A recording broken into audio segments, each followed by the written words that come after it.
बिथाङा नायबाय थायो खोनासंबाय थायो बेनिखायनो BPF नि इउटिउबारफ्रा बेसेबां दरमाहा मोनो होननानै सोंहरदों सोरबा ब्रजेन होननाय मुंनि गेदेर उन्दै सन्मान होलायनायनि गेजेरजों बिथांमोना जुदि सासन बेबस्थाखौ गावनि आखाइ मुथियाव लाजोबनो हानायमोनब्ला हेलो फिन खनसे हेलो ब्लग चेनेलाव बयखौबो आंनि गोसो गोरबोनिफ्राय बरायनाय थाबाय जोबोद गोजोन बोथोर अखा हादों फ्रि फ्रिनो दा बेनि गेजेरजोंनो नोंथांमोननो मोनसे गुदुं खौरांखौनो होननांसिगोन गुदुं खौरां मोनसे नोंथांमोनजोंहाय शेयार खालामनो सानदों सासन बेबस्थाया मोजां नङाब्ला ना समावहाय मोनखानाय रायजोआबो गोमालांफिनो सासन बेबस्थाया मोजां नङाब्ला मोनखानाय रायजोआबो गोमालाङो आरो बिदिनो माखासे एग्जाम्पल जेरै जोङो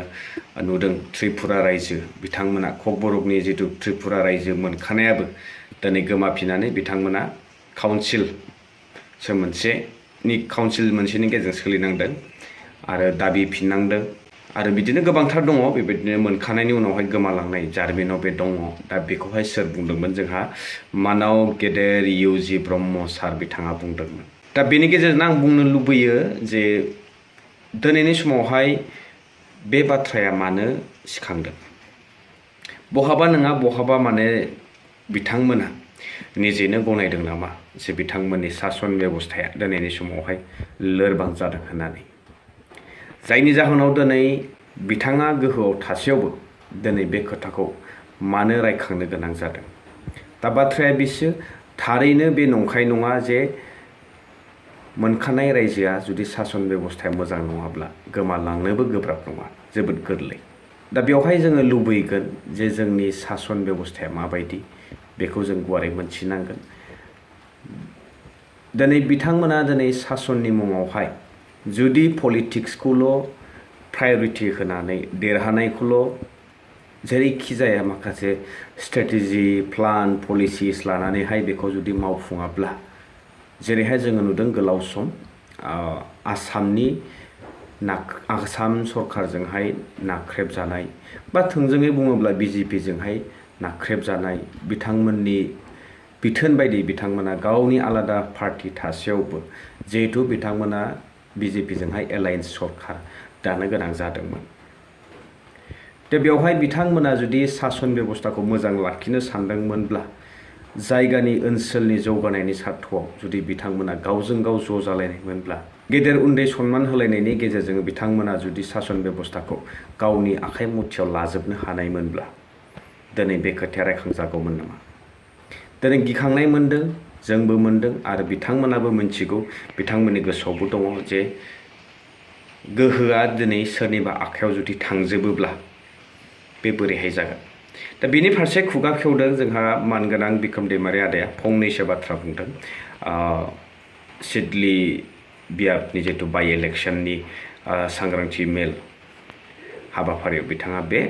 बिबुंथिखौ लाखिदों बिथाङा मा बुंदों बेखौ फंनैसो नोंथांमोना नायना लादो आरो नोंथांमोना मा सानो दिनैनि जितु सासन बेबस्था जोंनि BTC ओनसोलनि जोंनि जितु थासारि बे बिथांमोना गावनि आखायाव लानो हादोंना आरो गोबांथार समाव जों नुबोदों बायदिसिना माखासे मोनखानाय गोहोखौ दिनै लांफिनजानाय बा मावनो हायै गोसो बायदि मावफुंनो हायै ना बेबायदिखौ जोङो नुदों स' बेनि फारसे नोंथांमोना मा बुंनो सानो कमेन्ट बक्सआव कमेन्ट खालामहरनानै फोरमायहरनो हागोन आरो लोगोसेनो जोबथारनायाव मोनसे मेसेज कमेन्टनि गेजेरजों मोनदों आं बिथांनि मुंखौहाय लानो लुबैयाखै आरो नोंथांमोना चेक इन खालामबा मोनगोन बिथाङा आंनि दारिखौ नायनो बादों दारिखौ सैना ला आरो जुदि फैसा गैयाब्ला बिथाङा एकाउन्ट नाम्बार बिहरदों आरो हरनोबो राजि दा दारि सैनोलाय फैसानि गोनांथि गैया निजेनि आखाइजों आं सैनानै लानो हायो बाट गोजां बोथोर सफैनायजों ना आङो दारिखौहाय ओरैनो एसे लानो मोजां मोनखायो नालाय बेनिखायनो लायाखै दा नो प्रब्लेम नोंथाङा जुदि आंनि दारिखौ एथुग्राब नायनो बादोंब्ला खोनासंब्लानो जाबाय नायालाबासिनो आंनि मेसेजखौहाय मोजां मोनोब्ला खोनासंबानो जाबाय आरो बिथाङा नायबाय थायो खोनासंबाय थायो बेनिखायनो आं बेखौ दिनै बे भिडिअनि गेजेरजों कनसार्नाव लाबोदों बिथांनि जि दारि सिननो होननाय माब्लाबा सम मोनोब्ला आङो सिनथारसिगोन आरो मोनसे मेसेज मोनदों कमेन्ट्सनि गेजेरजोंनो BPF नि इउटिउबारफ्रा बेसेबां दरमाहा मोनो होननानै सोंहरदों दा आं बुंनो सानो आं सोरबा पार्टिनि जानानै रावनिबो खामानि मावाखै बे आं इन्डिपेन्डेन्ट हिसाबै आंनि गोसो खुसि जानानै जा नोंथांमोना हमदांना मोनदों बेखौ आं खालामगासिनो दं आरो बुंनो सानबावो अफ्रि दैमारि आदानि दिनै मोनसे आरो भिडिअ फैबावदों रिसेन्टलि आपल'ड होदों बिथाङा सोरबा ब्रजेन होननाय मुंनि फेसबुक पस्टआवहाय रन्जन दैमारि सारखौ लानानै गोबां बायदिसिना गाज्रि बाथ्राजोंहाय मेसेज हरनायखौ नुनो मोनदों आरो बिथाङा मा बुंदों बेखौ नोंथांमोना बिथांनि चेनेलाव थांनानै नायब्लानो बुजिना मोनगोन दा बेखौनो बुंनो सानो दे बिदि गुदि बिजौ मोनथियालासे जानला मेनला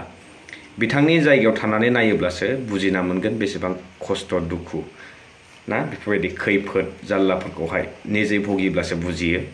ओरैनो सा साजों बखिनायजोंल' जानाय नङा बेनिखायनो जाय बिथाङा बे पस्टखौ हरदोंमोन हयथ' आं दानि चेक खालामनायावहाय बिथाङा रिमुभबो खालामना लाबाय आरो लोगोसेनो हाग्रामा महिलारि सारनि फारसेबो बायदिसिना बाथ्रा बुंनाय बिथांनि बे पस्टआवहाय नोंथांमोना अफ्रि आदानि चेनेलखौ चेक खालामबा बेखौ नुनो मोनगोन स' लोगो मोनबावसिगोन नोंथांमोनजों नेक्स्ट भिडिअ टिल देन स्टे टिउन फंबाया थार खोथाखौनो बुंदोंमोन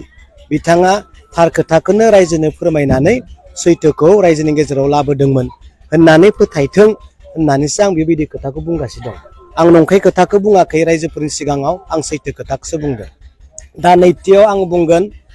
मानगोनां इउजि ब्रह्म सार बिथाङा बुंदों सासन बेबस्थाया मोजां नङाब्ला मोनखानाय रायजोआबो गोमालाङो नङा होमबा बुंदोंना बिथाङा बुंदों सासन बेबस्थाया मोजां नङाब्ला मोनखानाय रायजोआबो गोमालाङो मोनखानाय रायजोआव मा थायो गावनो गाव खुंथाय गोहो बोलो एडमिनिस्ट्रेटिभ सिस्टेमनि पावार गासैखौबो जों दिनै मोननो हादोंमोन नाथाय मानगोनां इउजि ब्रह्मनि खुगानिफ्राय मोनसे बेसेन गोसा बाख्नायथाव आरो मानिनो गोनां मोनसे खोथा ओंखारदों जे सासन बेबस्थाया मोजां नङाब्ला मोनखानाय रायजोआबो गोमालाङो आरो गोमालांनो बारा गोबाव सम नाङा होनना बिथाङा बुङाखै होनबा अब्ला नाय दिनै मानगोनां प्रमद बर' बिथांनि गभार्नमेन्टआव बिथांनि रायजो सालायनायाव बिथांनि पावारनि समावनो दिनै जोंनि थार्ड ग्रेड फर्थ ग्रेडनि जिथु साख्रि होनायनि मोनसे सिस्टेम आरो गोहो 3.5 बोसोर गभर्नमेन्टआ दिनै माबा मोनसे खायदाजों बोलोजों स्टप खालामना दोनबाय साइलेन्ट पिरियड खालामना दोनबाय मिथिबाय साख्रि होनायनि खामानिखौ अब्ला नाय आं मोनसेल'सो बुंबाय गोबां बिब्दिनो खामानिफोर दङ जायफोरखौ दिनै बुंनानै बुंस'नो हाया दा बेनिखायनो जोंनि थांखिया बेनो मानगोनां प्रमद बर' बिथांखौ जों गाज्रि होननानै बुङाखै नाथाय बिथाङा पावाराव जेसेबांनो दिन थागोन बिथांखौ बैसोर बायदि मानसिया बाहायनो सुजुग मोनबाय थागोन पावारखौ मोनसेनि उनाव मोनसे लांबाय थानो हानाय लामाखौ मोनगोन बेनिखायनो प्रमद बर' बिथांनि पावारखौ जोङो फोजोबथ'नानै साइडआव दोनथ'नानै जोङो मोनसे मोजां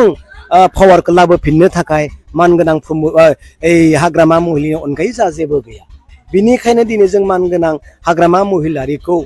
देरहा होफिननो थाखाय सरकाराव लाबोफिननो थाखाय जों दिनै रायजोनि गेजेराव बुंनो फैदों जोङो खोथाजोंल' बुङा जों उइथ एभिडेन्स एन्ड प्रुफ बेफोरखौ लानानैसो जों रायजोनि गेजेराव बेफोर खोथाखौ बुंगोन आं आरो गोबां बुंबावनो सानाखै जोंहा सुद्ध बसुमतारी बिथाङा देरहानाया रोखा आरो खुनु थाखा फैसा रायजोआ जोंनिफ्राय लुबैया बिपिएफनिफ्राय लुबैया आरो गोबां थाखा खरसा खालामनो गोनांबो नङा आरो एसेबां खस्थ' खालामनो गोनां जानाय नङा रायजोनि अननाय मोजां मोननाय आशीर्बादा बिपिएफजों हाग्रामा महिलारिजों आरो सुद्ध बसुमतारी सार बिथांजों थागोन होननानै जोङो फोथायनाय दं थेंक इउ